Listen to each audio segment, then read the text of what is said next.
En comunicación con el doctor Lucas Batistón, abogado, especialista en Derecho Laboral. Doctor, buenas tardes. Sergio Rosso lo saluda aquí en Rosca y Casta. ¿Cómo está usted?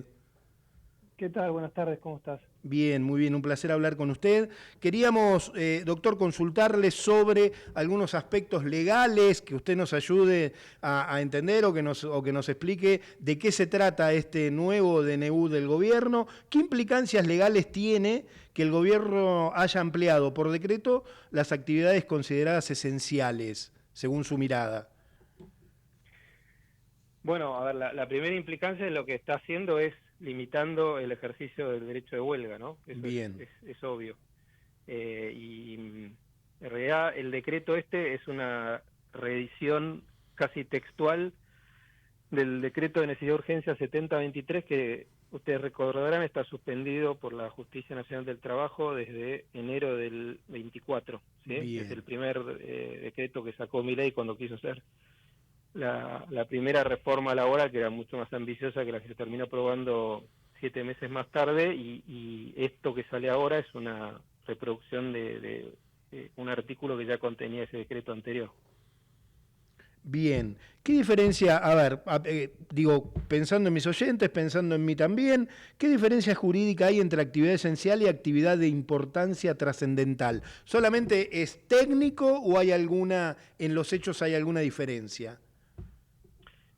Mira, es una muy buena pregunta, pero voy primero un paso para atrás, que es explicar qué es el derecho de huelga, Perfecto, que es algo genial. que uno lo tiene muy incorporado en el conocimiento común de la sociedad, pero hay que entender lo siguiente: el derecho de huelga tiene una particularidad muy importante, que es un derecho que otorga la posibilidad de generar un daño a otro, ¿sí? O sea, y lo bajo un poco más el concepto, es, eh, si bien existe un principio jurídico que rige, diría, a nivel mundial, que es que hay un deber de no dañar al otro, y de que quien genera un daño tiene la obligación de resarcirlo, ¿no? Eso como concepto genérico. Ujú. El derecho de huelga tiene la particularidad de que autoriza, justamente por la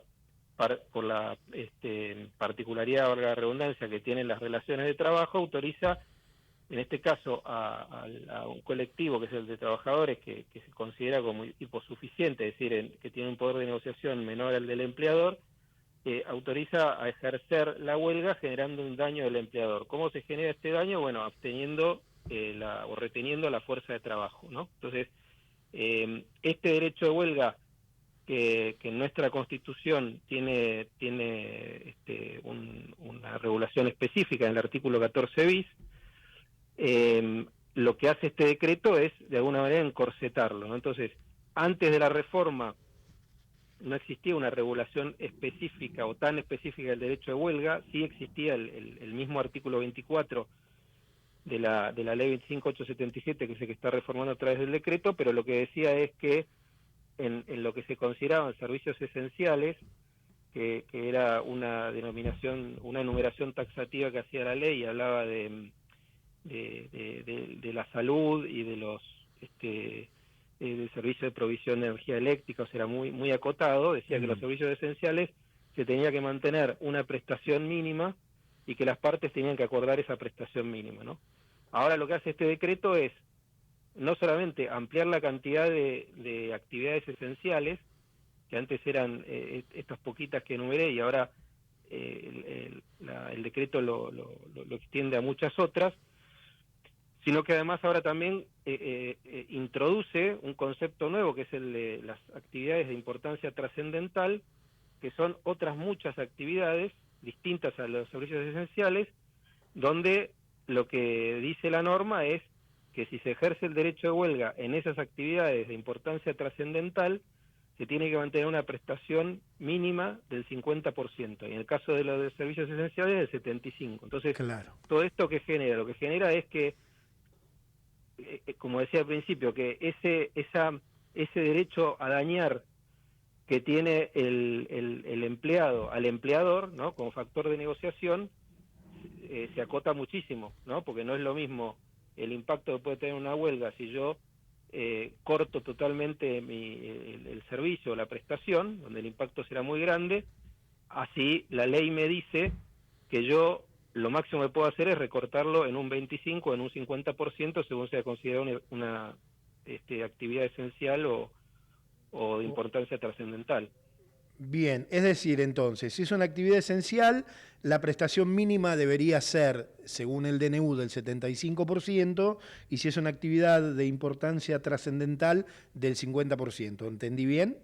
Correcto. Bien. Claramente, como usted decía al principio, doctor, bueno, obviamente va contra el derecho a huelga. Sí, a ver, lo que hace es limitar el impacto, ¿no?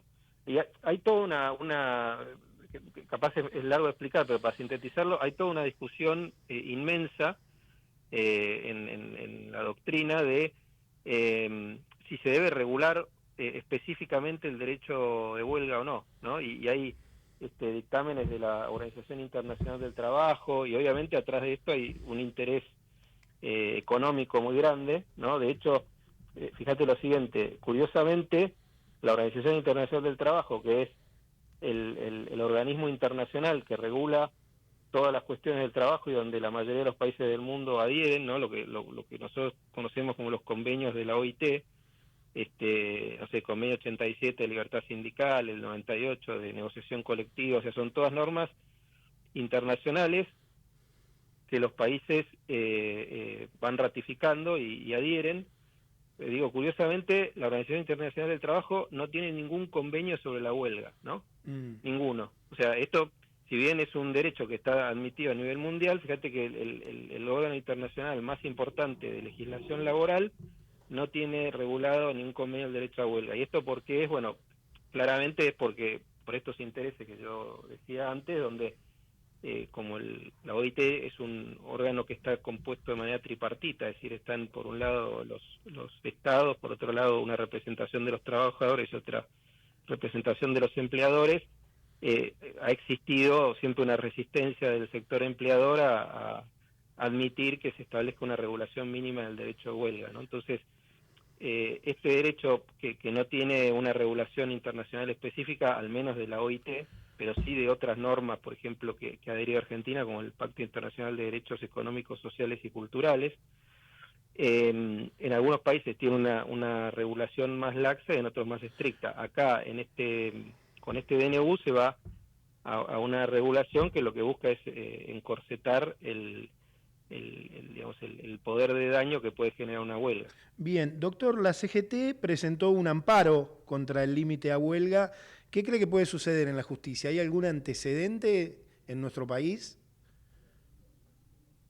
Bueno, a ver, respecto del amparo que presenta la CGT, yo tengo una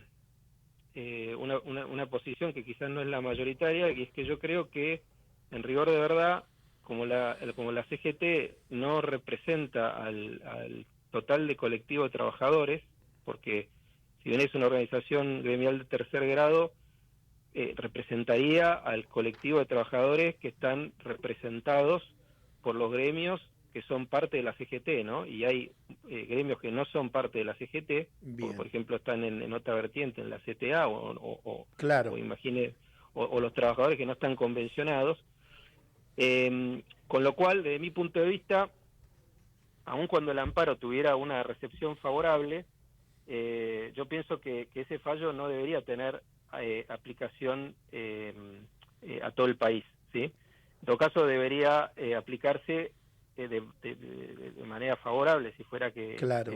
juzgado ese lugar, al colectivo de trabajadores representado por la CGT. Ahora, esto que yo digo es quizás un tecnicismo, una posición medio minoritaria, porque de hecho cuando la CGT hizo el amparo pidiendo la inconstitucionalidad del DNU 7024, la Cámara del Trabajo, cuando dictó la sentencia, esta cuestión de representatividad de la CGT no la atendió, y en los hechos esa sentencia que dispuso la suspensión del capítulo laboral del decreto 7023, en los hechos se terminó aplicando de manera indiscriminada y no se atendió a esto que comentaba anteriormente. Doctor, clarísimo como siempre, le agradezco mucho la comunicación con Rosca y Casta y sobre todo por ayudarnos a entender y saber las implicancias legales que tiene o que puede llegar a tener el decreto.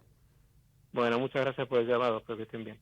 Lucas Batistón, abogado especialista en Derecho Laboral, socio de PASVA Abogados, aquí en Rosca y Casta.